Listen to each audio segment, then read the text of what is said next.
Olá, meus amigos, olá, minhas amigas. Estamos iniciando o nosso estudo de número 8 do livro A Caminho da Luz, de Emmanuel. Uma alegria muito grande é essa de estarmos juntos fazendo este estudo, buscando esse entendimento dessa orientação de Emmanuel a respeito, né, daquilo que aconteceu no planeta Terra. Nós tivemos encontros fantásticos aí, colocando, né, essa história a partir da visão do mundo espiritual. E o que mais nos encanta em Emmanuel é a sua necessidade de dizer para nós da ação de Jesus durante todo esse tempo. Durante todo esse caminhar da história, da montagem das civilizações, tudo isso, Jesus esteve sempre presente. Aliás, é dele o trabalho. Então, nós estamos aqui vindos pela ação dele. E vai chegar um momento em que nós vamos começar a trabalhar diretamente com ele. E vai chegar um momento que seremos prepostos de outros Cristos, atuando em outras regiões, quem sabe que mesmo, e aprendendo sempre, até chegarmos a Cristo. Caminhada longa, sem dúvida, mas temos que começar entendendo como é que o Cristo faz. E esse estudo que nós estamos fazendo tem essa pretensão. Aprender como faz um Cristo, aprender como um Cristo lidera, como ele age enquanto nas suas atividades, enquanto cumprindo aquilo que Deus o determinou fazer. Uma pessoa extremamente leal a Deus, fiel, completamente fiel, absolutamente fiel, e diz que ele e o Pai são um, ou seja, trabalham em uníssono para a evolução dos filhos que Deus cria. Então, isso é o nosso estudo. É isso que nós estamos buscando passar para vocês com o estudo do livro A Caminho da Luz. O livro A Caminho da Luz, minha gente, ele tem muito mais do que nós podemos imaginar. Nós estamos aqui só dando uma pincelada. Mas, olha, eu tenho certeza, como eu disse anteriormente, que a história para você não vai ser a mesma depois desses estudos que nós estamos fazendo. Porque me modificou completamente. Quando eu li O Caminho da Luz, há décadas atrás, eu pensei, um dia ainda quero fazer um trabalho sobre esse livro. E, graças a Deus, parece que esse tempo chegou e nós estamos aqui estudando juntos. Então, agradecemos muito a Jesus por essa oportunidade de estarmos estudando A Caminho da Luz, pedindo a Ele que nos fortaleça, que nos oriente a palavra, nos oriente tudo aquilo que vamos passar aqui por diante e que a falange de Emmanuel esteja conosco também. Vamos, sem mais delongas, né? Vamos estudar, vamos começar o nosso estudo, trazendo aqui para nós, né, os nossos slides, que são aqueles que vão nos ajudar nesse momento. Né? Então, o estudo de hoje, A Caminho da Luz, ele é o de número 8 de 26, capítulo 7 do livro, O Povo de Israel. Esse estudo é lindo, minha gente. Nós vamos estudar um povo completamente diferente, também um braço dos exilados de Capela. Mas nós vamos ver juntos muita coisa interessante desse povo. Então, ele é um povo especial. Em seu seio nasceu Jesus. É o povo de Abraão, Isaac, Jacó e também de Moisés. Tantos profetas ali estiveram preludiando a vinda do representante de Deus. Povo de muitas histórias, sofrimentos e perseveranças. É o que nós vamos aprender. Então, eu digo para a Terra, ali nasceu Terra, o seu Criador. Era uma bola de fogo e ele moldou você. Então, amada Terra, vamos falar agora de onde o nosso modelador de consciências, modelador de massas ígneas, resolveu nascer, aquele povo de Israel. Vamos então ao estudo, agradecendo sempre ao nosso amado Chico Xavier. Meu Deus, eu tenho uma gratidão por esse espírito que vocês não imaginam. Eu estive com ele pessoalmente alguns minutos, muito pouco, mas eu tive o prazer de beijar essas mãos abençoadas. E sem nenhuma deificação, sem nada disso, mas um reconhecimento de um grande trabalhador, de muita humildade, de muita consistência naquela tarefa que ele veio cumprir. Emmanuel, né? Um espírito que eu também gostaria muito de conhecer pessoalmente, de ouvir aulas dele. Deve ser interessante. Deve não, certamente é interessante. Nossa Via Láctea querida, nossa cidade sideral, como diz André Luiz, né, no livro Evolução em Dois Mundos, a nossa cidade é a Via Láctea. Então vamos ao nosso estudo de hoje. Prontos? Preparados? Vamos lá. A bandeira de Israel está aí tremulando, né? Israel. Dos espíritos degradados na terra, foram os hebreus que constituíram a raça mais forte e mais homogênea, mantendo inalterados os seus caracteres através de todas as mutações. Esse povo é muito unido, minha gente. Até hoje, né? Ele é muito unido. Eu tenho lido alguma coisa, tenho participado de alguns eventos que vieram desses povos, né? Quando se estabeleceram na Europa, na grande diáspora deles, e criaram uma língua chamada Yiddish. A minha filha é uma das estudiosas dessa língua e uma artista trabalhando a música dessa língua. Então é muito interessante. O Yiddish foi uma música criada por eles para melhor se comunicarem lá na Europa. Então, esse povo é fantástico. Nós vamos tentar ver juntos. O que eu puder passar para vocês, o que eu sei deles, eu vou passar. E vamos também, com certeza, sendo totalmente orientados pelo livro de Emmanuel. Examinando esse povo notável no passado longínquo, reconhecemos que, se grande era a sua certeza na existência de Deus, muito grande também era o seu orgulho dentro das suas concepções de verdade, da verdade e da vida. É sempre assim, às vezes a pessoa conhece muito, ao invés de ficar humilde, simples, ele fica orgulhoso.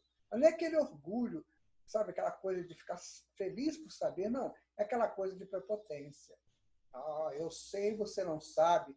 Eu estudei, você não estudou. Eu estive no banco da universidade, você não esteve. Essas coisas. Minha gente, a maior universidade é o mundo. São as lições que o mundo nos dá. Claro que são importantíssimos os estudos feitos na universidade, mas importantíssimos, desde que eu entenda o valor da universidade. Porque também para eu ir lá brincar não vale a pena. Desde que eu entenda o valor daquilo, o valor daquele conjunto educacional que tem ali, olha, fantástico. Né?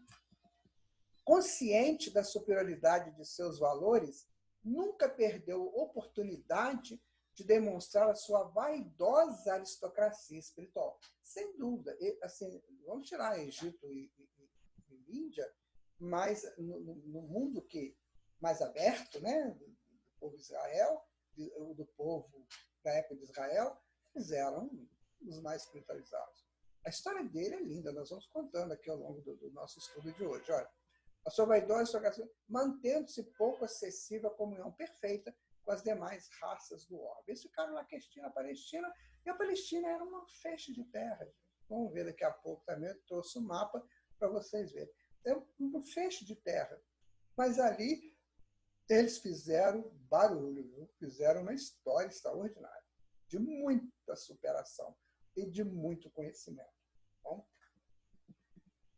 entretanto, em honra da verdade, somos obrigados a reconhecer que Israel, num paradoxo flagrante, antecipando-se às conquistas dos outros povos, ensinou de todos os tempos a fraternidade, a par de uma fé soberana e imorredoura.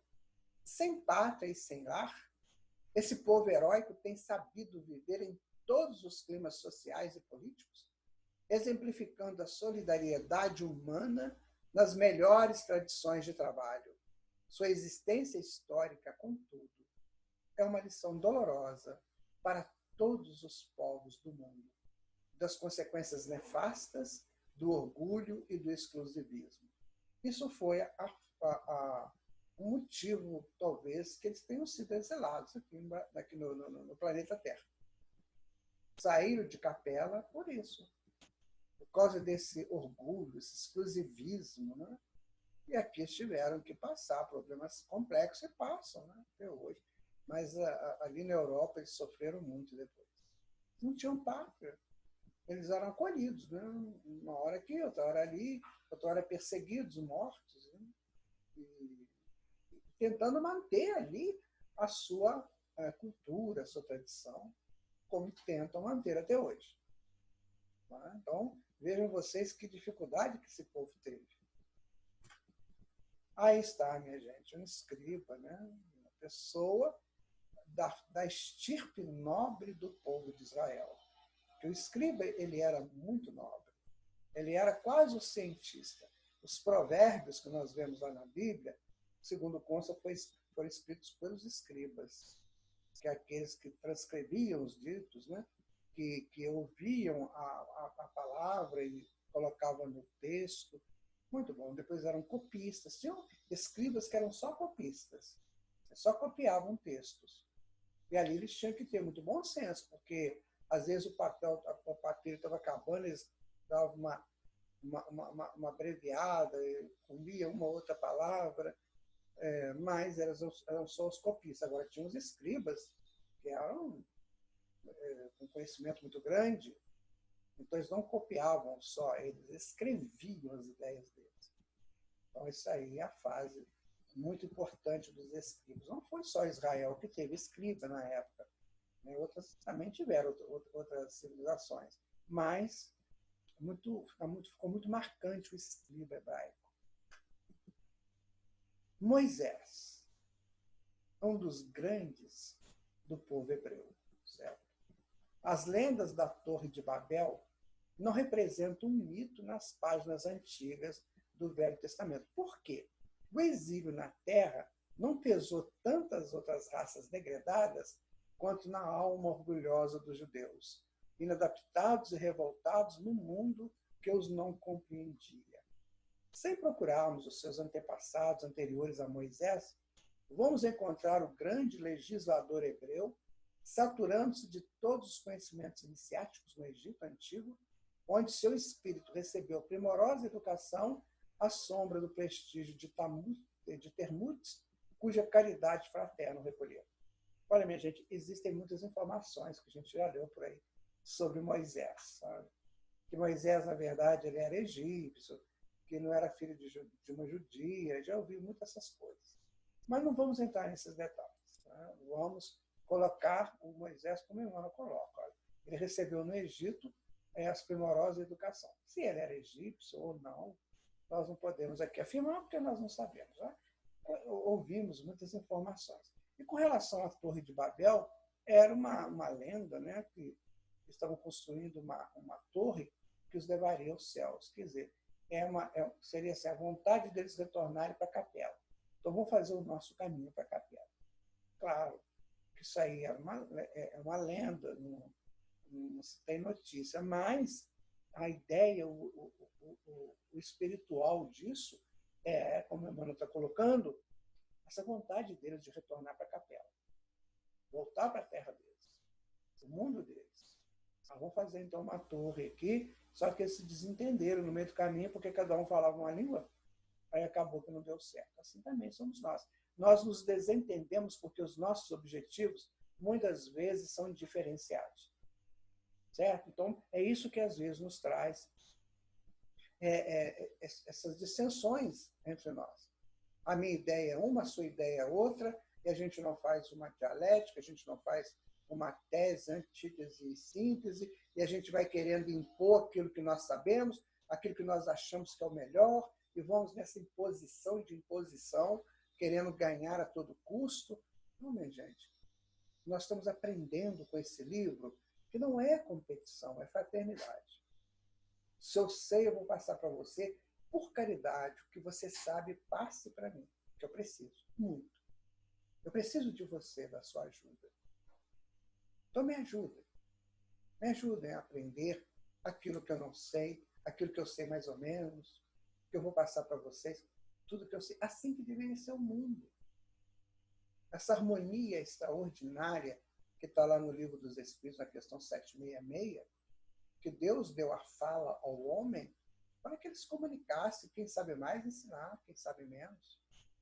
Continuando, então, o nosso estudo, aí está, né? Aquele povo heróico, bravo, né?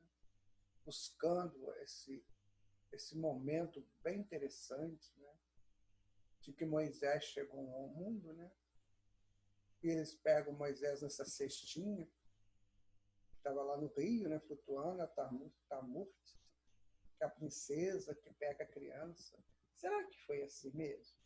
É uma representação, né? De uma pintura pictográfica. Mas será que foi assim mesmo? Está vindo aqui uma cestinha e uma criança dentro dela, e a princesa estava passeando no jardim. Princesa egípcia. Vamos criar então. Será que foi assim? Não sei. Sinceramente, eu não sei, meu amigo, minha amiga. Não posso aqui afirmar para você que foi assim, não tenho essa autoridade. Né? Mas é bem interessante essa história. É bem interessante. Vamos continuar, então.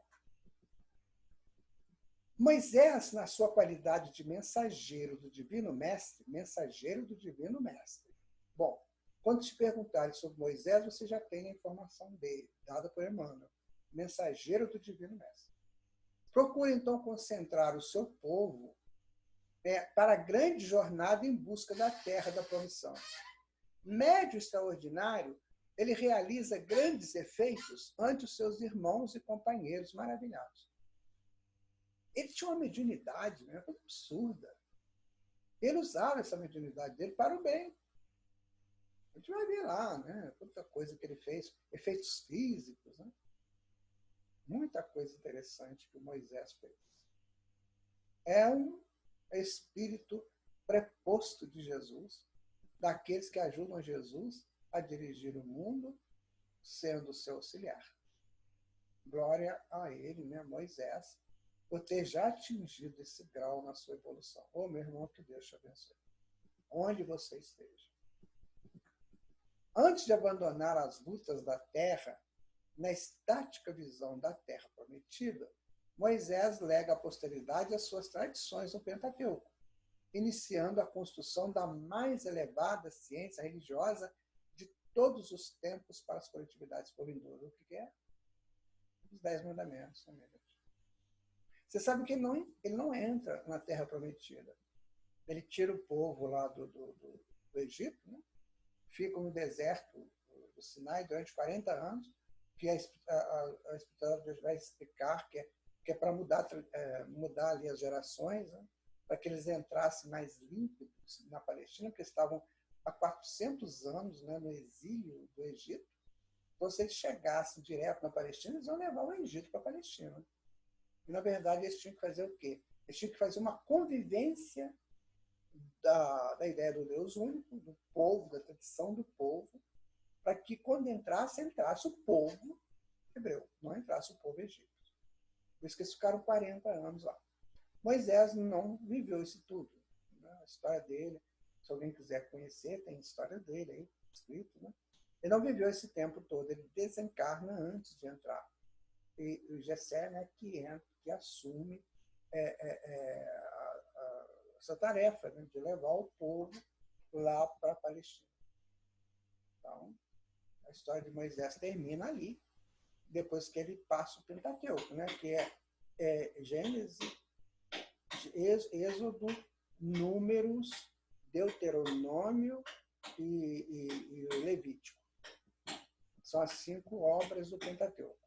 Então, ali estão colocadas informações extremamente úteis para aquele povo.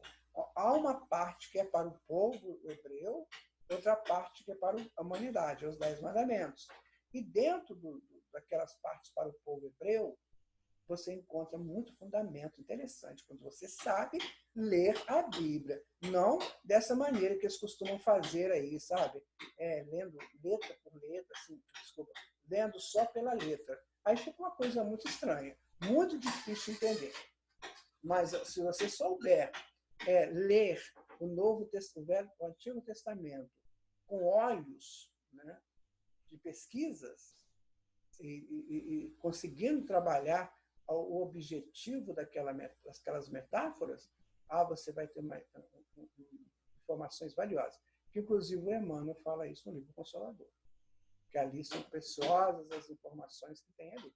Mas precisa saber ler, tá? Senão você vai falar um monte de coisas que não são reais, não são verdadeiras. Aí está, gente, a Torá, né? Como eles colocavam, que era um rolo de papiro, de pergaminhos, sabe? E era feito assim. Era feito um rolo muito, muito bonito, muito elegante, né? E hoje nós temos os nossos livros, mas naquela época era uma coisa assim, quando se tratava de um contexto maravilhoso, como é o contexto da Torá. Importante para muita gente ao longo de muitos séculos. Judaísmo e cristianismo. Então vamos lá. Judaísmo e o cristianismo. Olha só. Estudando-se a trajetória do povo israelita, verifica-se que o Antigo Testamento é o repositório de conhecimentos secretos. Olha o que ele está dizendo. É um repositório de conhecimentos secretos dos iniciados do povo judeu. Então, o povo egípcio, por exemplo, as coisas que eles estudavam ficaram guardadas lá. Os hindus tentavam falar, mas era tão metafórico que ficava mais difícil. E os arianos não tinham, né, esse estudo, que a gente já estudou isso, eles não eram ligados à religião, mas o povo judeu transforma, ele dá para as pessoas os seus conhecimentos secretos. Só que tem que saber ler o Antigo Testamento. Às vezes eu vejo pessoas aí falando textos do Antigo Testamento, não no movimento espírita, mas fora, porque o pesquisador, a gente tem que ler tudo, ele tem que saber de tudo. Ele não pode ficar restrito só a uma fonte, ele tem que pegar todas as fontes. Então, como diz João, você lê tudo, observa tudo, examina tudo e retém o melhor. Então, essa é a função do pesquisador, certo? Então, você tem que ler, você tem que buscar entender. Nós temos um trabalho feito em áudio de toda a Gênesis, 54 capítulos, se não me engano. Todo em áudio, que nós fizemos um estudo psicológico, ou seja, um estudo na visão psicológica. Muito interessante ficou esse estudo, que está no site da rádio atividadeespírita.com. Só chegar lá e procurar pelo Movimento Espírita e vai encontrar a nossa imagem lá, e você pode ouvir todo o estudo do Gênesis. Só fizemos o Gênesis. Por quê? Porque o Gênesis fala da criação, fala da chegada do homem ao mundo, e começa o trabalho. E depois vem outras histórias que são muito ligadas aos judeus. Por exemplo, Números, quantos que foram para lá, né? Como foi o Êxodo, o Deuteronômio, que era uma regra para eles. Deuteronômio significa segunda lei, uma coisa assim. E depois o Levítico, que era a lei deles mesmo, né? Então, mas a Gênesis não. Ela é uma história para o mundo, se analisarmos, né? Continuando, aí está a nossa prezada Bíblia, né? Esse livro aí dá o que falar, né, gente? Ele dá o que falar. E todo mundo gosta de ter uma Bíblia em casa. O problema é abrir a Bíblia e pegar essas luzes que saem dela. Esse é que é o problema que se vê na atualidade. Você tem a Bíblia, mas você não sabe pegar as luzes que vêm dela. Então, nós temos que estudar. Olha, no tempo vindouro, na regeneração, e nós já podemos fazer isso desde já, isso aí vai ser motivo de muito estudo. Milhares de anos para a gente estudar tudo isso, se recuperar, se regenerar, se aprontar, né? Assim, enrubescer, fortalecer espiritualmente, para entrarmos no mundo feliz, que virá depois da regeneração. Daqui a uns 8.000 anos, mais ou menos. Tomara que a gente esteja, pelo menos, né, com liberdade de estar aqui. Pode ser que eu não esteja na Terra fazendo outro trabalho, você também, mas que a gente tenha essa liberdade de vir aqui e participar desse momento, desse futuro de luz da Terra. Eu gostaria de estar com o meu mestre, que ele me deu toda a força. Não gostaria de estar com ela. Eminentes espiritualistas franceses, nesses últimos tempos, procuraram penetrar os seus obscuros segredos da Bíblia. E, todavia, aproximando-se da realidade com referência às interpretações, desculpa, não lhes foi possível solucionar os vastos problemas que as suas expressões oferecem. Não consegue, gente. Eu vou dizer, é muito complexo. Muito complexo. Ali tem várias... A Bíblia tem 7 chaves para você estudar. Você pega uma delas, que é a chave geográfica, você tem que saber muito de geografia para você situar tudo certinho no tempo e no espaço. A chave histórica, né? A chave dos enigmas, uma chave complicada. A chave da mulher na Bíblia, tem que saber entender isso, porque tem tantas mulheres valorosas, né, no Antigo Testamento. Então, isso tudo tem que saber, sabe? Não é chegar lá e, às vezes, eu vejo a pessoa com toda boa intenção, né, andando com a Bíblia debaixo do braço, acho legal aquilo, um terno elegante, uma senhora bonita, elegante, mas eu fico pensando, será que estou entendendo? Porque é muito complexo, né? Muito complexo. Por isso que perguntaram a João, apóstolo, para que a gente estava, para que o Espiritismo tem o livro do Evangelho segundo o Espiritismo, se nós temos o Novo Testamento? Aí João falou assim, para ficar mais fácil de entender. Olha, você vê. O apóstolo João disse isso. Fica mais fácil de entender. Por isso nós temos o livro Evangelho segundo o Espiritismo. Apocalipse, por exemplo, nossa, para entender aquelas mensagens do Apocalipse, tem que ter muito conhecimento. Eu já li o Apocalipse de ponta a ponta, tem muita coisa ali que você não... Sim, existem pessoas que têm os seus esforços, que vão dizendo muita coisa importante, muita coisa interessante, mas eu gosto muito da síntese. Qual é a síntese que eu tiro do Apocalipse? Terceira revelação, uma revelação. Ok.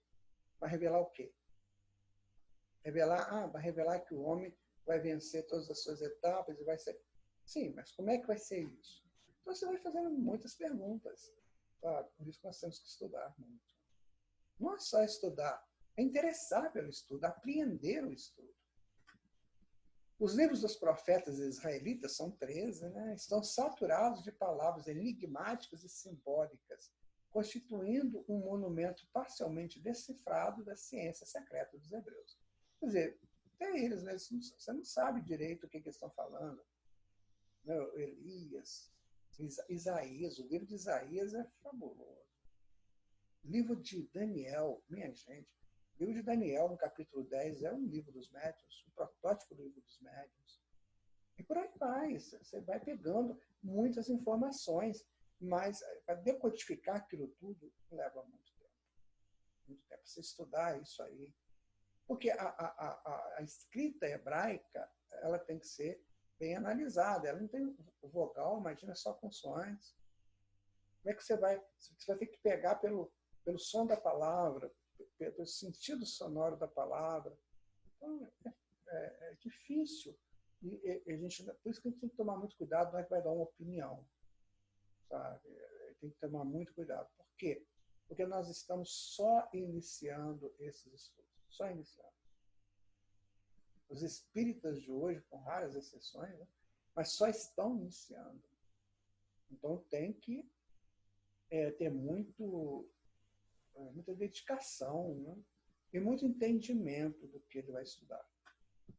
Contudo, e não obstante a sua feição esfingética, é no conjunto um poema de eternas claridades. Seus cânticos de amor e de esperança atravessam as eras com o mesmo sabor indestrutível da crença e de beleza. Os meninos hebraicos, né, as crianças lá, principalmente os meninos, eles tinham que estudar a Torá. Então, eles cantavam a Torá. Ela era cantada para eles poderem pegar aquilo, gravar aquilo neles. Então, por quê? O Emmanuel está dizendo, olha, mesmo seja uma feição esfingética, né, metafórica, mas é um poema. Por isso que eles cantavam. Você já ouviu falar isso? Que o Antigo Testamento é um poema? Eu digo mais, o Evangelho de Jesus é um poema também. Continuando, né? É por isso que a par do Evangelho está o Velho Testamento, tocado de clarões imortais para a visão espiritual de todos os corações. Uma perfeita conexão reúne as duas leis, que representam duas etapas diferentes do progresso humano. Moisés, com a expressão rude da sua palavra primitiva, recebe do mundo espiritual as leis básicas do Sinai, construindo desse modo o grande alicerce do aperfeiçoamento moral do mundo. E Jesus, no Tabor, ensina à humanidade a desferir das sombras da terra o seu voo divino para as luzes dos céus. Então ele fala da primeira e segunda revelação. A primeira revelação da justiça e a segunda do amor. Então por isso que está interligado o velho com o novo. Porque o novo precisa do Velho Testamento, ou do Antigo Testamento, mas como Emmanuel fala velho, então ele precisa do velho para fazer essa conexão das revelações. Nós sabemos que o conhecimento humano ele vem por duas veias, por dois veios, né? Ou por duas formas. Primeiro, pela revelação, segundo, pela pesquisa. A revelação vem sempre de um médium desse aí, de um espírito, um avatar. E a pesquisa pelos homens. Então, o homem precisa da revelação. Por isso que nós estamos vendo, quando a gente vê a dissensão da ciência com a religião, a gente não entende por quê. Porque a ciência começou com a revelação. Por que agora os homens se afastaram da revelação? Ah, porque teve um passado histórico na Europa, que não sei o quê. Já passou, gente. Já acabou. A ciência não pode cometer o mesmo erro da igreja, de se tornar dogmática. O que a ciência fala é isso, pronto, acabou. Não. Mas tem que tomar cuidado, porque cada dia ela percebe que ela não pode ser assim. O problema é a academia, da maneira como que ela é gerenciada hoje. Se a pessoa lá, por exemplo, vou dar um exemplo de um espírita acadêmico hoje, ele tem que limitar muito a fala dele, porque senão eles banem ele de lá. Às vezes pessoas inteligentíssimas, competentes, capazes, mas tem que sujeitar aquela regra, né, ali da academia. Isso é triste. Eu não sei, eu gostaria de, antes de voltar para o mundo espiritual, que isso já tivesse acabado por aqui. Seria muito importante.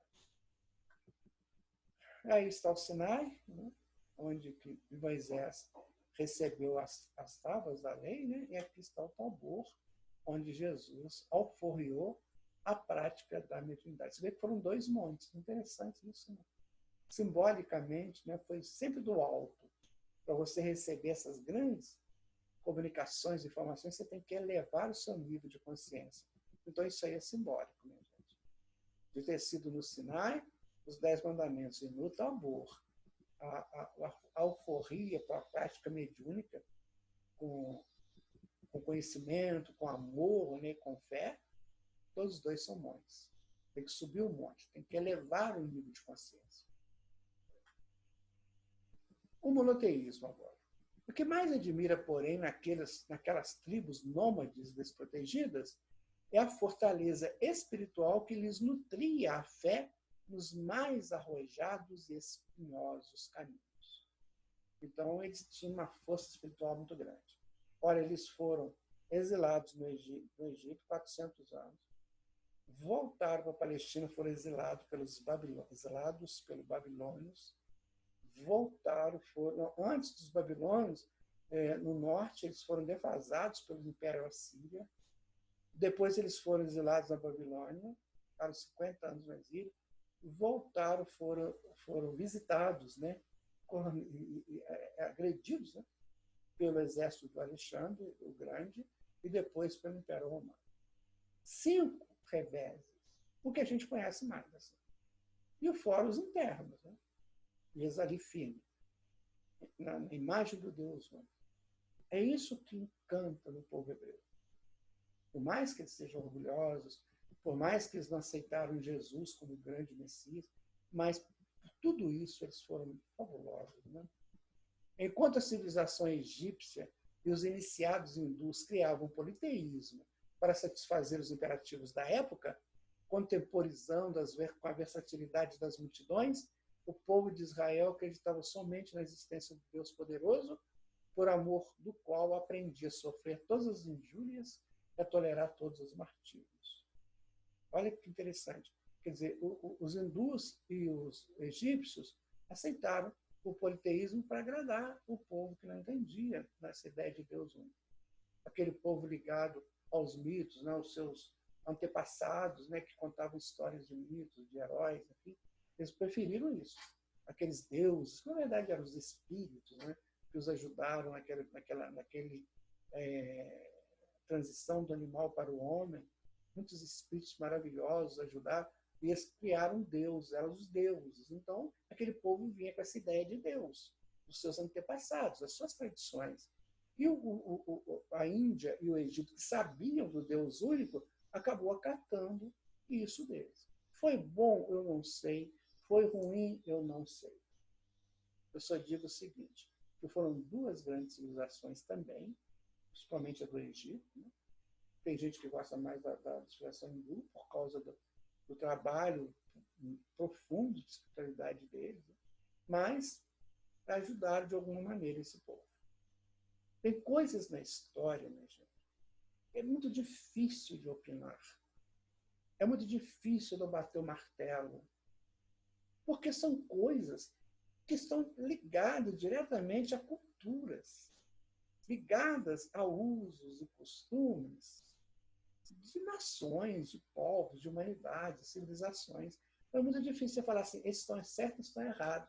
Por quê? Porque Deus sempre retira do erro o lado bom para o acerto. Então é muito difícil você ficar falando que foi certo, que foi errado. Mas a gente analisa, como o Emmanuel está fazendo aqui. O povo hebraico ele sempre manteve a ideia do Deus único. Lá não tinha esse negócio, não. É claro que tinha ali alguns, né, que acabavam casando com os estrangeiros que vinham do politeísmo e faziam aquela confusão. Mas assim, a essência, a raiz, era monoteísta. Aí está, gente, escrito Iavé, em hebraico. Iavé, eles falam que é o Deus, né? Mas eu já li um livro do professor Herculano Pires, se vocês conhecem, é um emérito professor espírita, que ele diz que Iavé provavelmente é o mentor espiritual do povo hebreu. Provavelmente seja o mentor espiritual deles. Mas é uma proposta. Mas é uma coisa nova, diferente. Né? 40 anos no deserto representaram para aquele povo como um curso de consolidação da sua fé contagiosa e ardente. É isso que eu falei para vocês. Eles não podiam chegar do Egito para Israel, que eles iam levar ao Egito. 400 anos, gente, é muita geração vivida no Egito. Muita. E ali, eles ficaram aqueles 40 anos no deserto para consolidar a sua fé, a sua união, né? A sua força. E a história dos 40 anos, a gente vê ali algumas tentativas de desvios, né? Como bezerro de ouro, mas depois vem o Moisés e manda construir uma tenda, né? Que seria o protótipo, o projeto do Templo de Salomão, que é tudo muito igual, né? O Templo de Salomão seguiu à risca aquela orientação que Moisés deu para construir a tenda dos sacrifícios, a tenda das orações, lá do Monte Sinai. Então, são coisas que precisamos entender, precisamos saber, né? No Levítico, parece que no Levítico, que está todas as dimensões, né? Aqui que vai usar aqui, vai usar um véu, aqui vai usar uma madeira, aqui vai usar isso, vai usar aquilo. Então, eles fizeram essa tenda lá, dividindo o povo já em 12 tribos, ali cada tribo era responsável por uma coisa. Muito sério, gente, é muito bonito. É uma história linda que nós temos nas mãos. Existem aí livros e mais livros sobre Israel. Eu consegui um que é dado nas grandes escolas hebraicas, já com tradução em português. Muito, muito interessante, muito detalhado, assim, com muita profundidade mesmo, com muitos detalhes de pesquisa. Gente, isso aqui é a nossa prezada Palestina. Olha só. Vejam vocês que interessante. É só essa faixa de terra. 180 quilômetros por 80, segundo o cônsul. Bom, olha só, vamos combinar aqui. Aqui em cima está o norte, né? Monte Carmelo, aquelas coisas lá. Tabor está por aqui. Quer dizer, Tabor está mais ou menos por aqui. Aqui é o Mar da Galileia, que na verdade não é um mar, é um lago, tá vendo? Ele é alimentado pelo Rio Jordão, que é essa faixa de água que vem aqui. Aí você tem a central, né? Que é a Galileia, toda essa região norte. Aqui a parte central, que é onde que ficaram, né, os dissidentes. Houve uma dissidência deles. Aqui no meio ficava Siquém, né? Ficava a Samaria, que é muito conhecido, né? Onde tinha os campos samaritanos. E embaixo Judá, que era onde ficava Jerusalém, aqui a parte sul, aqui o Mar Morto, né? E aqui era onde era Decápole, que hoje é a Jordânia. Então, veja bem, aqui nós temos o Mediterrâneo, tá? Eles não faziam ainda. Parece que uma parte aqui, Cesareia, que tinha um porto mediterrâneo, mas aqui não tinha. Em Jerusalém, você tinha que ir numa estrada chamada Estrada de Jope, que te levava ao Mediterrâneo. Então, aqui, o Mediterrâneo era todo politeísta. Aqui em cima tinha a Síria, tinha a Fenícia, né? Aqui embaixo, esse lado de cá, era Decápole, que era politeísta. Aqui em cima era politeísta. Aqui embaixo, você já vai para a Mesopotâmia antiga, você vai para o Oriente, tudo politeísta, tudo. Só essa faixa que era monoteísta. Então, eles eram ilhados. Culturalmente, eles eram ilhados. Por isso que Emmanuel fala da fé deles, né? Você viver no meio totalmente ilhado, totalmente. E aqui eles construíram a história, uma das histórias mais lindas da humanidade. E foi aqui que Jesus resolveu nascer. Ele viveu aqui em cima, né? E percorreu esse caminho várias vezes. É lindo, minha gente. É maravilhoso. É emocionante isso tudo. Será que nós somos judeus? Não sei. Mas que emocionante é. Continuando aqui. Todas as raças da terra devem aos judeus esse benefício sagrado, que consiste na revelação do Deus único, Pai de todas as criaturas e providência de todos os seres. Olha, isso nós devemos ao povo hebreu. Se hoje temos a certeza nesse Deus único, e não tem como não ter, né? Depois que a gente lê o Livro dos Espíritos, não tem como você acreditar. Aquele início ali do Livro dos Espíritos, meu Deus, é fabuloso. Né? Que vai falar das causas primárias. Aquilo ali é fabuloso. Você não tem. Ali é a prova científica da existência de Deus único que eles tinham como uma certeza. Só que eles não tinham essa prova científica, pelo menos não falavam isso. Eles só falavam pela fé. Eles acreditavam de absoluta certeza nesse Deus único. Daí o valor extraordinário deles, o valor imenso deles. Por quê? Eles não tinham recurso da ciência ou das pesquisas que nós temos hoje, até das partículas. Provavelmente tinham, gente. Não vou dizer que não tinham, provavelmente sim. Mas era muito fechado, não vinha para o povo. Isso era para eles, lá, para os sacerdotes. Mas não vinha para o povo. O grande legislador dos hebreus trouxera a determinação de Jesus com respeito à simplificação das fórmulas iniciáticas para a compreensão geral do povo. A missão de Moisés foi tornar acessível ao sentimento popular as grandes lições que os demais iniciados eram compelidos a ocultar. Vamos de novo. O grande legislador dos hebreus, Moisés, trouxera a determinação de Jesus com respeito à simplificação das fórmulas iniciáticas para a compreensão geral do povo. Então, a missão de Moisés foi tornar acessível ao sentimento popular as grandes lições que os demais iniciados, que aos demais iniciados eram compelidos a ocultar. Os 10 mandamentos é profundo demais e é tão fácil de você entender. E, de fato, no seio de todas as grandes figuras da antiguidade, destaca-se o seu vulto como o primeiro a rasgar a cortina que pesa sobre os mais elevados conhecimentos, filtrando a luz da verdade religiosa para a alma simples e generosa do povo. Porque você está contando também com o livro Gênesis. Vai falar da criação do mundo, da lenda de Adão e Eva, de Noé, né? Depois vai falar de Abraão, vai falar dos grandes iniciados daquela época, chamavam de Néfilins. Então, eles têm toda uma estrutura de conhecimento que era muito oculto, mas que eles conseguiram fazer que ficar mais claro, desde que a pessoa quisesse entender. Ou seja, Jesus dizendo para a humanidade, olha, essa é a ideia do Deus único. Então tem que ser simples para você entender. Se você tem dúvida com relação a isso, estudando a Gênesis, dá uma olhadinha lá no atividadeespírita.com, é uma rádio, né, uma rádio espírita na internet, e você linka lá, né, Movimento Espírita, tem vários sites, você pega o Movimento Espírita e pega a nossa imagem que está lá e você vai ver. Nós fizemos esse estudo. Eu fiquei encantado na época, porque eu pedi muita proteção da espiritualidade e a orientação fosse que fizesse um estudo psicológico. Ou seja, o que aconteceu na Gênese é o que acontece com cada um de nós ao longo da nossa evolução.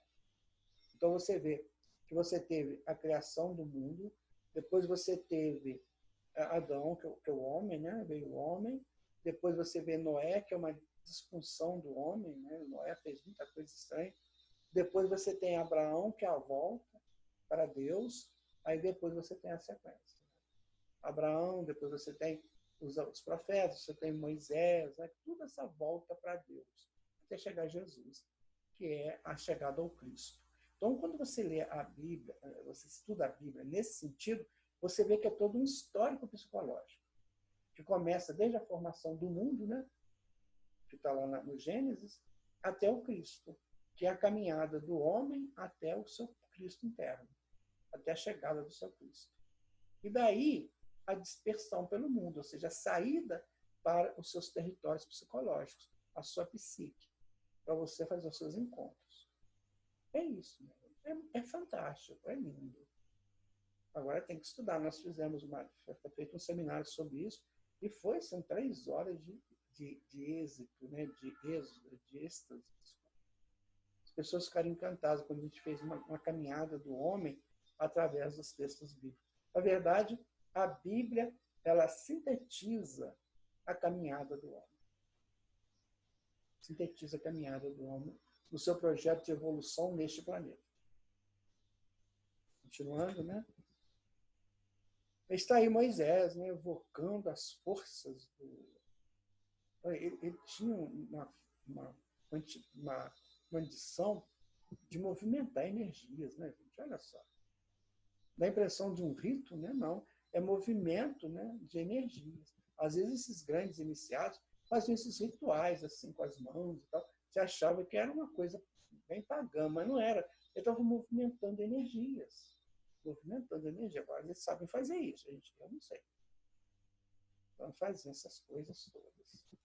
Continuando, né? No reino de Israel sucederam-se as tribos dos enviados do Senhor. Todos os seus caminhos no mundo estão cheios de vozes proféticas e consoladoras acerca daquele que ao mundo virá para ser glorificado como o Cordeiro de Deus.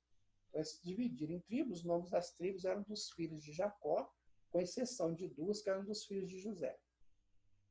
Então, eles fizeram a divisão das tribos, né, ali no território, e cada tribo dessa aí recebeu um nome. Só que essa divisão já tinha sido feita lá no deserto do Sinai.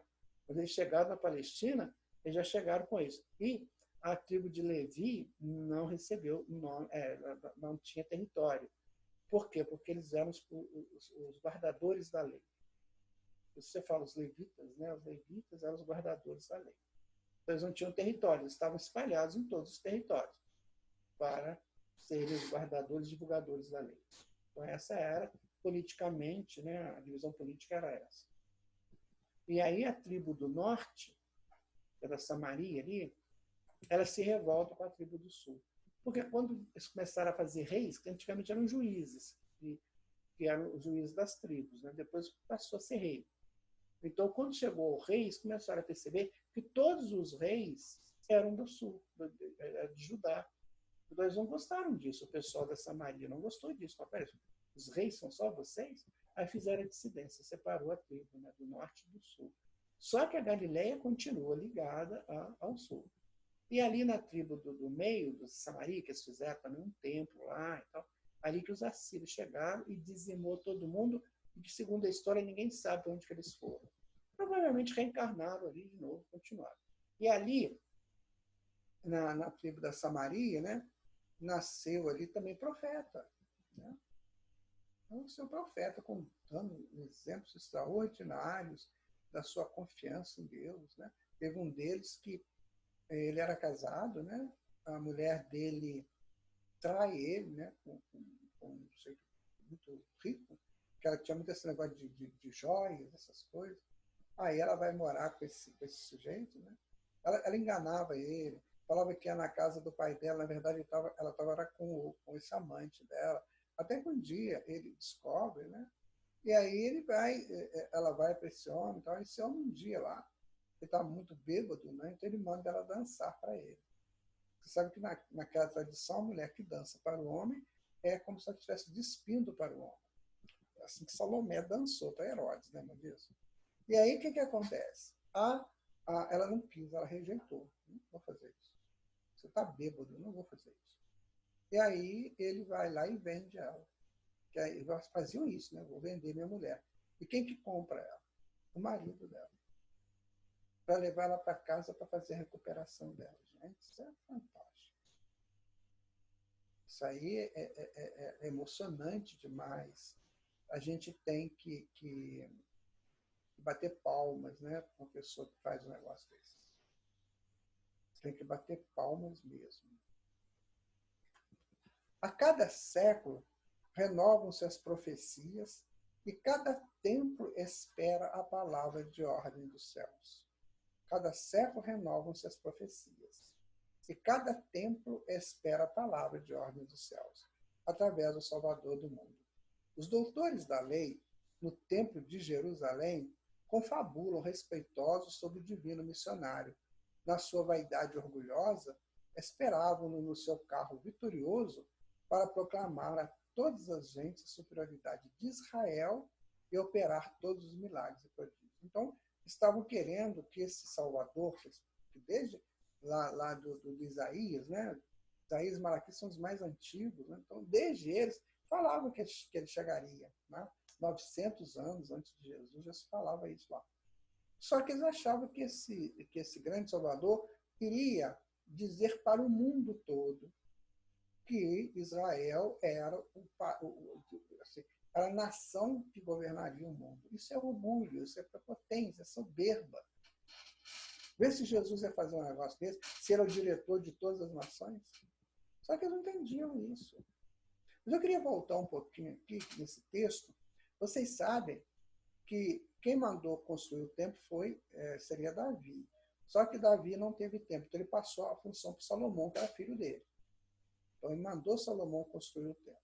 Mas o Davi, lá era aquela tenda, lembra que a gente falou daquela tenda, que era feita de lona, um pouco de madeira, com cortinas, era do deserto? Era aquilo que era o templo, era para ser assim. Mas aí o Davi falou assim, não, Senhor, eu moro num palácio, tudo de bem, por que a sua casa é uma casa simples? Vou fazer uma casa grandiosa para o Senhor. Assim nasceu a ideia do templo de Jerusalém. E aí o Natan, que era o profeta exclusivo de Davi, falou, não faça isso. Não é para você fazer nada disso. Aí Davi desrespeitou a ordem do profeta e mandou Salomão. Salomão fez o templo, ele foi destruído pela entrada dos babilônios em 580 a.C., voltaram, reconstruíram o templo. Quando foi em 70 da nossa era, o Tito, né? Ele foi lá e destruiu o templo de novo. E hoje lá não existe mais o templo. Você vê, não era para ter sido feito. Davi não aceitou. Essa história é para a gente analisar muito. Às vezes a gente recebe uma orientação espiritual e a gente não dá atenção para ela. E faz exatamente o contrário da orientação. O que vai acontecer? Nós vamos ter problemas na frente. Então, olha só, os divinos esperavam no seu carro vitorioso para proclamar a todas as gentes a superioridade de Israel e operar todos os milagres e prodígios. Minha gente, os profetas já tinham dito isso, que o Senhor é o Senhor de todas as nações, não é só de Israel, mas o orgulho é muito complicado. Né? A minha casa que é melhor, a minha coisa, o meu centro espírita que é o melhor. Não, por favor. Não. Vamos estudar a história para ver que isso não funciona. Então, olha que interessante. Eles esperavam assim, que viesse Jesus, que era um homem velho, né, barbudo, bem antropomórfico, e aí, representando Deus, né, essa carruagem estranha no meio das nuvens, distribuindo um manto sagrado para o povo de Israel. E os outros povos, nada. Vocês não são, são ralés. Mas isso aí é bem infantil. Eu fico pensando como é que aqueles doutores da lei, né, lá de Israel, sacerdotes, não aceitavam isso. Sei lá, tem coisas que só no futuro que a gente vai entender. Porque a mentalidade humana ela é muito difícil. O homem é um ser muito estranho de você entender. Porque ele muda muito, né? Ele faz esses... Às vezes ele está no caminho da verdade, ele vira. Do nada ele vira para lá, um ventinho tira ele da verdade. Mensagem do historiador. Nós vamos pegar o livro completo sobre a história e o legado dos judeus, que vai de Abraão ao sionismo, que é a vinda deles aqui na Europa, na diáspora. Né? Quem escreveu foi Júlio Boutin e Richard Bank, que é um livro da Madras, que é uma editora que trabalha muito com esse tipo de livro. Ao darmos uma olhada na narrativa bíblica da Era dos Patriarcas, veremos que a Bíblia é um texto religioso escrito muito depois dos acontecimentos ali descritos. Como estamos falando de mais de 4.000 anos atrás, sabemos pouco sobre os primeiros hebreus e nem mesmo a origem da palavra hebreu, embora haja muita teoria a respeito. Hoje sabemos que era um povo semítico, descendente de Sem, né, que era um dos filhos de Noé, um povo semítico que vivia na antiga Palestina. Então ele fala, já tem 4.000 anos. Por quê? Abraão é de 1800, mais ou menos, antes de Cristo. Então, 2.000 anos antes de Cristo. Com mais os 2.000 anos depois, são 4.000 anos de história dos hebreus. Então, eu já li alguma coisa a respeito dessa palavra hebreu. Mas ele está dizendo aqui que a gente nem sabe direito como é que é. Eu já li alguma coisa, eu não me lembro agora, mas significa o povo da terra, do meio, uma coisa mais assim. Porque quando Abraão chega lá que ele vem, né, de Teherã, da Mesopotâmia, quando ele chega, ele se estabelece em Siquém, que é no meio, que é onde é Samaria. Ali ele monta as tendas dele e vai fazendo a política dele com os nômades que viviam ali. Vai juntando o povo. Né? Chegamos, vamos juntar aqui. E parece que hebreu, se não me engano, pode ser que eu esteja muito errado nisso, mas parece que é o povo do meio, ou da terra do meio. Bom, os hebreus constituem a civilização mais emblemática da nossa história, porque foi ali que Jesus escolheu para nascer e viver. Há muito que estudar e pesquisar sobre eles. Coisas para o futuro ou coisas para este presente? Com o livro A Caminho da Luz, já dá para a gente ter uma luz, né, gente? Está vendo por que nós estamos estudando esse livro? Já dá para ter uma luz. Você pega A Caminho da Luz, você pega o Brasil, Coração do Mundo, do Pátria do Evangelho, tem o do Duílio, né, O Brasil Mais Além, e tem o livro Emmanuel, do Emmanuel mesmo, e tem outras citações do Humberto de Campos, que ele fala muito sobre a Palestina, nas obras dele. Enfim, você tem esses elementos, e tem a própria história, as pesquisas históricas. Então, se a pessoa quiser mesmo aprender, estudar, vai. Agora, se a pessoa não quiser, pelo menos que ele fique sabendo, né? Algum ponto, que tem alguma referência daquele povo, como o Caminho da Luz dá para nós. O Caminho da Luz, ele é bom, né? Assim, para aquele que não quer aprofundar, para o que está mais ou menos, e para quem quer aprofundar. Esse é o livro que nós estamos estudando. Por isso nós o estamos estudando. A escolha de Israel. E recordando esses apontamentos da história, somos naturalmente levados a perguntar o porquê da preferência de Jesus pela árvore de Davi, para levar a efeito as suas divinas missões à humanidade. Mas a própria lógica nos faz reconhecer que de todos os povos de então, sendo Israel o mais crente, era também o mais necessitado, dada a sua vaidade exclusivista e pretensiosa. Então, muito se pedirá de quem muito se haja recebido. E os israelitas haviam conquistado muito do alto em matéria de fé, sendo justo que se lhes exigisse um grau correspondente de compreensão em matéria de humildade e de amor. Me dá a impressão, sabe, gente, que essa egrégora dos israelitas, esse conjunto que formou esse campo morfológico, né, que foi criado para agrupar aquele povo de Israel, que, como nós já estudamos, que no princípio os exilados eram tudo misturados, aí depois eles foram se agrupando, né? Então, esse campo que agrupou esse povo de Israel me dá a impressão que era um povo assim, que era de castas sacerdotais de capela, que era o povo que estudavam, né, as lições do universo, as lições de Deus, mas que erraram pela vaidade, pela prepotência. Então, eles vieram para cá e se agruparam, já trazendo aquelas informações, aquela fé em Deus, no Senhor do Universo. Tem um livro do Leon Denis que ele fala que a religião do universo é o amor. E o amor é Deus. Então, muitos nos planetas evoluídos, a religião do universo é o amor, que é uma frequência, né, que vem da altíssima capacidade de Deus. Então, parece que já entravam um pouco nessa frequência. E quando eles vieram para cá, eles trouxeram isso, essa fé que Deus existe, é um Deus só. Então, vamos trabalhar em cima dessa fé para a gente voltar para lá. Ficou claro para vocês? Então, é muito, muito interessante quando a gente começa a estudar a história nessa dimensão física e extrafísica, sem ter solução de continuidade entre elas, ou seja, sem ter interrupções entre elas. Então, você começa a avançar nos entendimentos. Tá? Aí está, né? Eles estão reunidos aqui para conversar com Jesus, né? Eu pensou que coisa, isso aqui é uma representação, mas devia ser assim.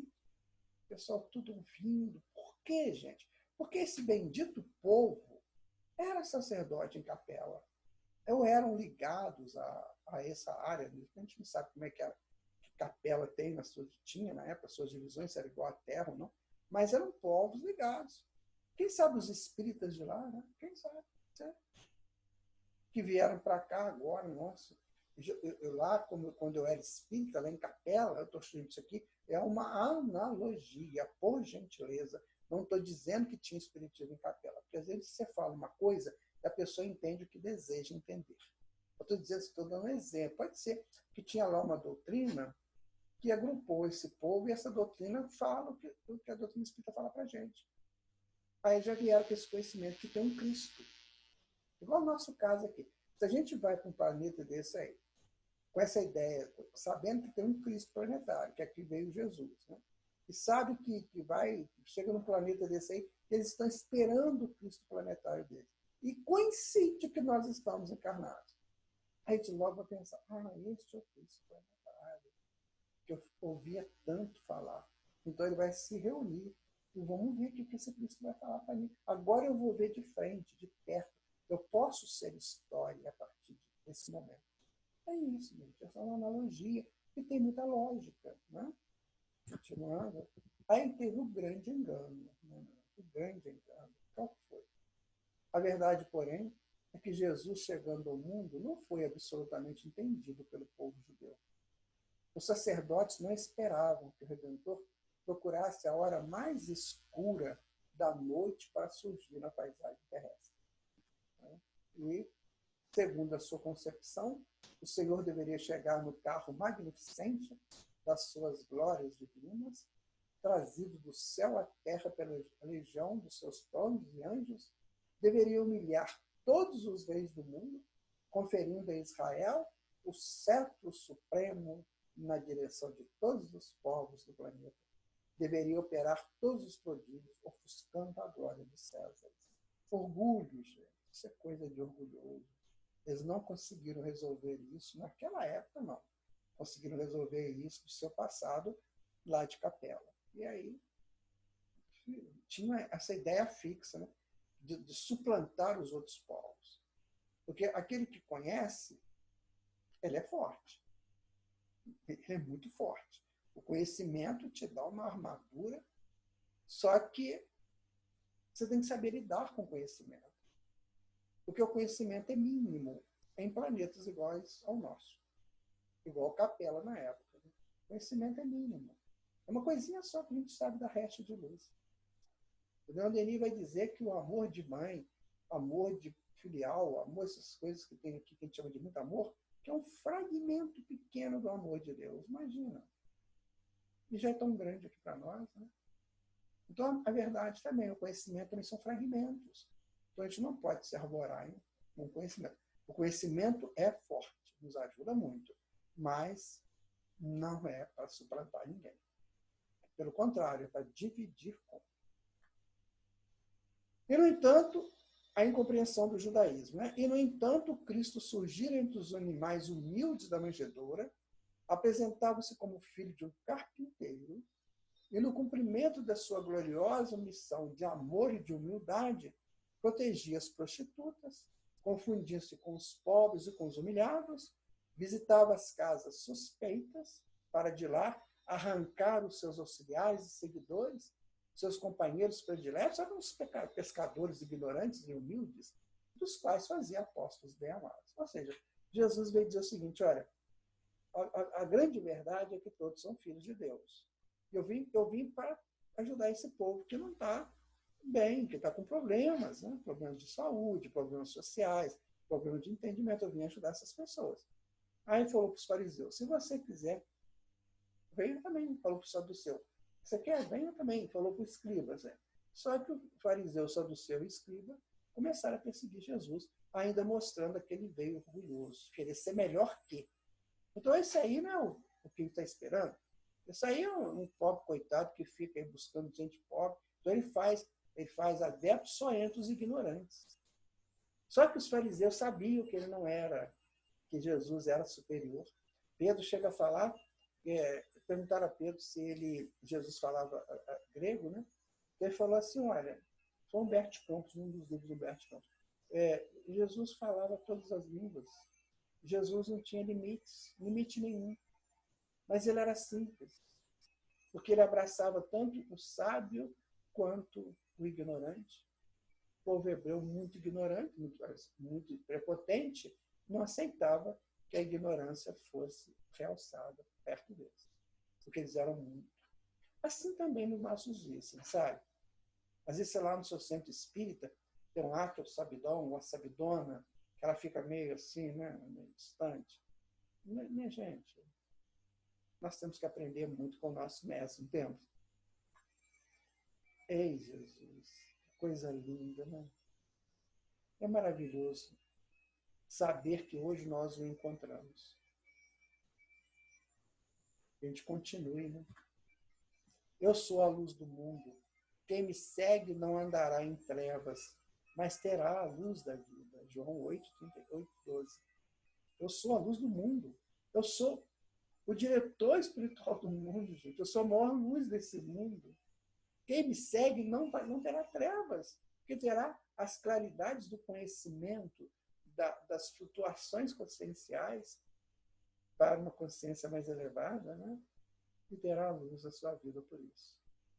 Agora, isso aí, minha gente, aquele povo entendia que era para sobrepujar outros povos e vir ficar como homem, morando em corpos de animais ainda. Porque o nosso corpo humano já é um avanço do corpo animal, mas não tem muita diferença, não.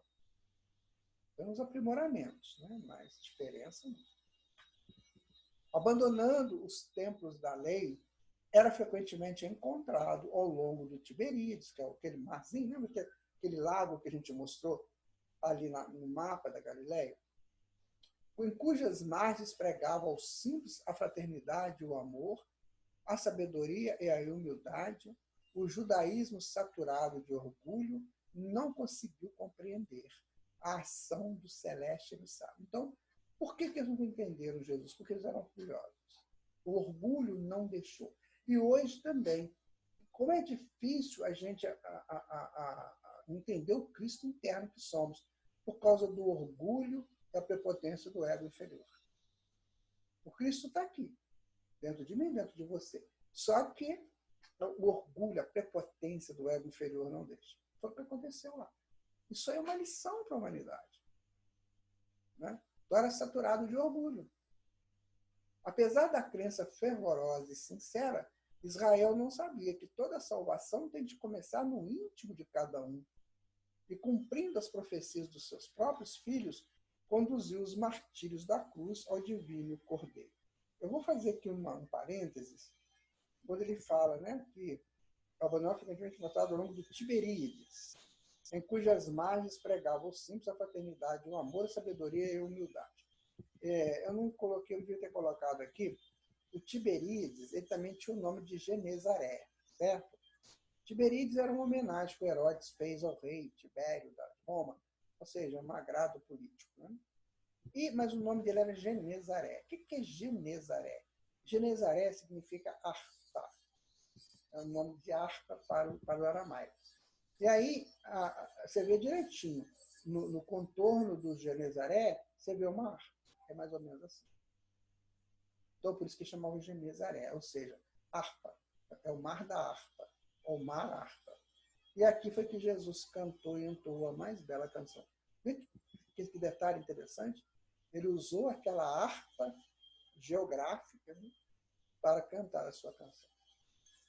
Muito bonito isso também. Porque esses detalhes do Evangelho a gente tem que saber. Muita coisa para a gente aprender, né? Aí então está ele lá no Tiberíades, né? Junto aos pescadores simples, que buscavam suas redes, né? Aquela coisa. Né?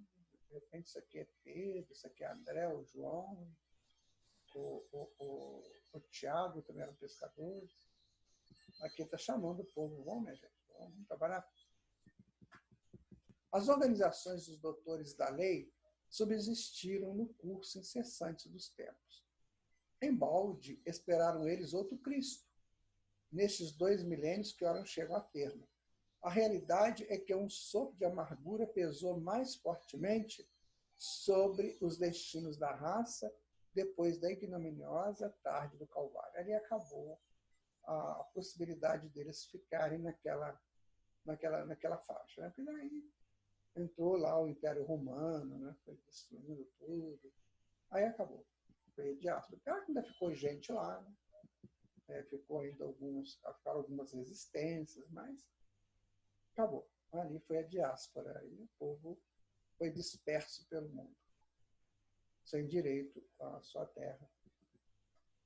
As sombras simbólicas que caíram sobre o Templo de Jerusalém acompanharam igualmente o povo escolhido em todas as diretivas, pelas estradas longas do mundo, com amplos reflexos do ambiente contemporâneo. O mais comentado é a Segunda Guerra, 6 milhões de judeus foram mortos. Aquelas câmaras de gás, aquelas coisas horríveis. Né? Sério, gente. Agora, no futuro, a espiritualidade vai dizer por que eles foram mortos. Ali tem que ter uma explicação. Qual foi o desvio que os fez merecer, né, passar por aquela situação. Eu consegui ver um passeio, né, da minha filha em Dachau, que foi um campo de concentração lá da Alemanha. Ela foi caminhando e com o celular me mostrando. Né? Eu daqui acompanhando também. Ela foi fazer um trabalho para o doutorado dela, que é sobre o Yiddish. Então, ela ia mostrando. Né? Tinha hora que ela se emocionava, chorava, porque não foi fácil, gente. Não foi brincadeira, não. Mas tinha alguma razão. Né? Alguma razão existiu. Essa ignominiosa tarde do Calvário. Aí está. Cada coisa que se conta deste momento, né? Mas aconteceu. Que a gente traga isso para o nosso entendimento de como ressurgirmos pela ressurreição espiritual para Deus. Que a gente tome por isso. Porque ao pé da letra, ao pé da história, foi um desatino da humanidade. Continuando. Israel continua a cultuar o Deus Todo-Poderoso, sendo por vir agora, né? Israel continua a cultuar o Deus Todo-Poderoso dos seus profetas, seus rituais prosseguem em pontos isolados do orbe inteiro. É talvez a raça mais livre, mais internacionalista, mais fraternal entre si, mas também a mais ativa, a mais altiva e exclusivista do mundo. A gente sabe dessas histórias, né? Eles são muito exclusivistas. Eles são muito eles. Então, ainda não conseguiu, esse tempo que estão no exílio aqui, não sabemos quanto, né? Mas ainda não conseguiu, para muitos deles ainda tem essa pressão. Mas eu digo para vocês, eles têm escolas fabulosas sobre a Bíblia, né? Sobre o Antigo Testamento. Hoje fala-se muito do Rabinato de Nova York. São estudos profundos. Tem, parece que não sei se é em Boston, tem um museu lá com livros e mais livros, histórias, conhecimentos. Isso é muito interessante. Mas, infelizmente, né, eles ainda não entenderam a lição da humildade. Desculpa, gente. Apesar de não ter uma pátria, e não obstante todas as perseguições e clamorosas injustiças experimentadas na sua jornada de sofrimento, Israel faz o seu roteiro através das cidades tumultuosas, esperando o Messias da sua redenção e da sua liberdade. Jesus acompanha-lhe a marcha dolorosa através dos séculos e lutas expiatórias e regeneradoras. Com certeza, muitos deles já se resolveram, muitos, não há dúvida.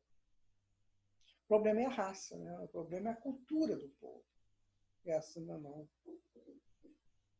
ainda existe, né, essa cultura. Que é uma pena, porque, nossa, eles são muito grandes, eles são muito fortes. Aí vem a nota da editora, né? Esse livro foi escrito em 1938, 10 anos antes de ser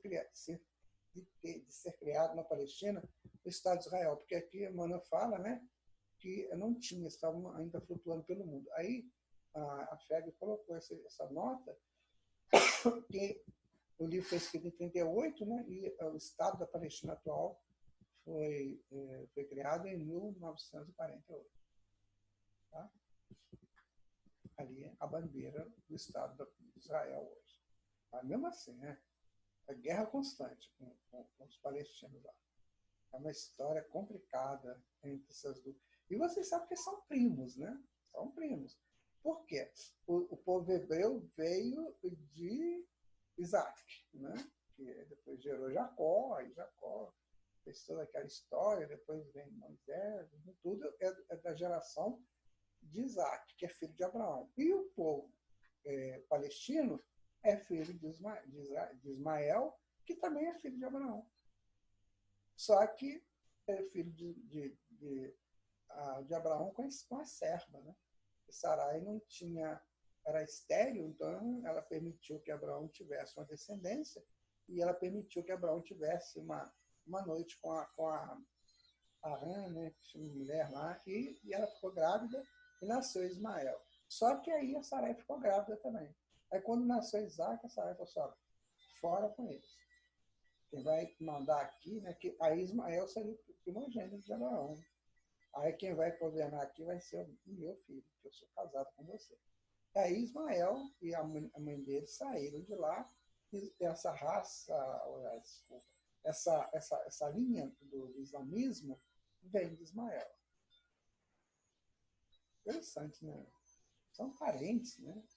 A mesma linhagem de Abraão. Por isso que existem 3 religiões que têm a mesma linha abraâmica, que é o judaísmo, o islamismo e o cristianismo, que também tem a linha abraâmica, por causa de Jesus ter nascido lá. Novos conhecimentos dimanam do céu para o coração dos seus patriarcas, e não tardará muito tempo para que vejamos os judeus compreendendo integralmente a missão sublime do verdadeiro cristianismo e aliando-se a todos os povos da terra para a caminhada salvadora em busca da edificação de um mundo melhor. Isso é muito, assim, gostoso de ler, sabe? Muito bom de saber. Então, daqui a pouco, todo o povo, toda a terra estará unida em nome de Jesus. É claro, tem que ser. Ele é o governador. Então, todo mundo tem que chegar até ele. Eu sou o mestre, e já não vos chamo de servos, porque o servo não sabe aquilo que o seu senhor faz. Eu, contudo, digo a vocês que são meus amigos, tudo que eu vim fazer, tudo que eu faço, tudo que eu farei. Então, nós somos amigos. Para que a gente possa pegar essa luz de Jesus, né, e inundar todo o nosso plano, toda a terra com essa luz divinal, né, para sermos fraternos e iluminados pelo Cristo. Palavra de Emmanuel. Está no livro Emmanuel, né, capítulo 2. Jesus, cuja perfeição se perde na noite imperscrutável das eras, personificando a sabedoria e o amor, tem orientado todo o desenvolvimento da humanidade terrena, enviando seus iluminados mensageiros em todos os tempos aos agrupamentos humanos, e assim como presidiu a formação do orbe, dirigindo como divino inspirador a quantos colaboraram na tarefa da elaboração geológica do planeta e da disseminação da vida em todos os laboratórios da natureza, desde que o homem conquistou a racionalidade, vem lhe fornecendo as ideias da sua divina origem, o tesouro das concepções de Deus e da imortalidade do Espírito, revelando-lhe em cada época aquilo que a sua compreensão pode abranger. O tempo todo ele está aí conosco. O tempo todo. E cada um, então, vai entendê-lo da maneira que tiver condições de entender. De acordo com o seu capricho, com a sua ilusão ou com a sua miopia. Ou então, com a sua abertura para a sabedoria. É isso. Palavra do analista. A civilização de Israel nos encanta pela fé. Estabeleceram a ideia do Deus único desde sua formação com Abraão em sua aliança com Deus, na Palestina por volta de 1800 a.C. Seu grande libertador e legislador foi Moisés, retirando aquele povo da escravidão egípcia por volta de 1250 a.C. Permaneceram no deserto Sinai por 40 anos e depois, divididos em 12 tribos, entraram na Palestina, formando ali uma civilização de incríveis histórias. Seus grandes mestres formataram conhecimento que ainda se encontra acima da capacidade do homem comum entender. Formaram o judaísmo, religião com a qual viveram no Templo de Jerusalém e em sinagogas, que eram uma espécie de igrejas espalhadas. Né? Jesus escolheu nascer no seio daquela civilização, tendo em vista a sua fé e a sua necessidade de buscar encontrar a humildade para prosseguirem com êxito. No entanto, eles não entenderam Jesus, porque esperavam um grande Salvador, como pregado pelos seus profetas, e que fosse exterminar o opressor e tornar-se aquele povo livre. Contudo, Jesus pregava a libertação pelo amor. No porvir também, eles se unirão à grande família do Mestre na Nova Jerusalém. Palavra do Trovador, né? Nas areias do deserto, nas águas das mansas do Jordão, a mão do Senhor conduziu aquele povo pelo correr dos séculos. Amor não lhes faltou na formação de suas famílias, ilhas, abençoadas de sua predileção. No templo oravam e sacrificavam. As 12 tribos se espalharam pelo chão palestino. Galiléia, Samaria, Judéia e também Pérea e outras províncias.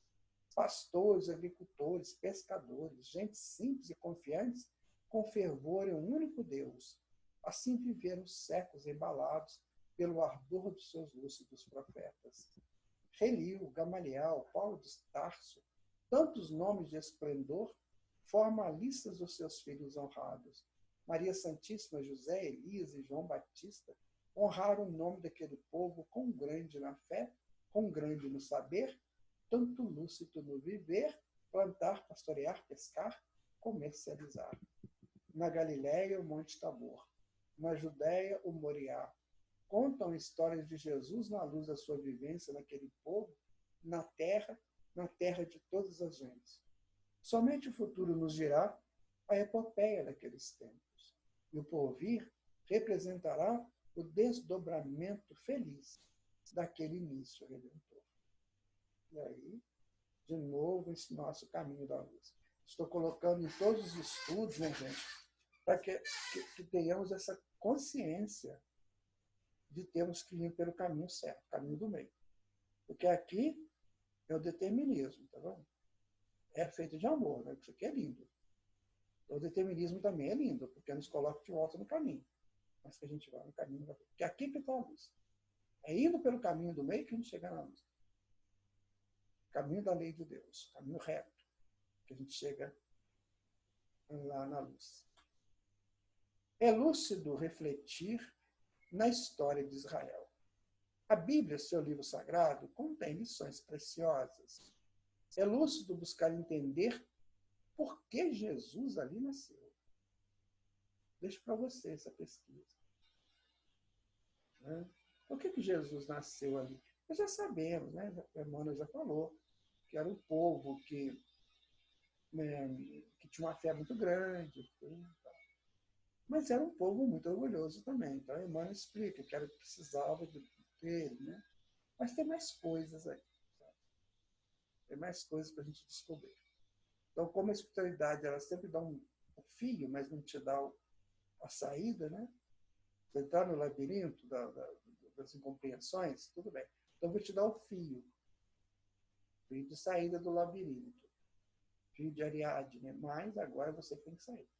Então, vai pesquisar. Então, você poder sair desse labirinto, acabar com esse labirinto e ficar livre, fazendo amplo, né? Sem nenhuma armadilha. Minha gente, muito interessante, né?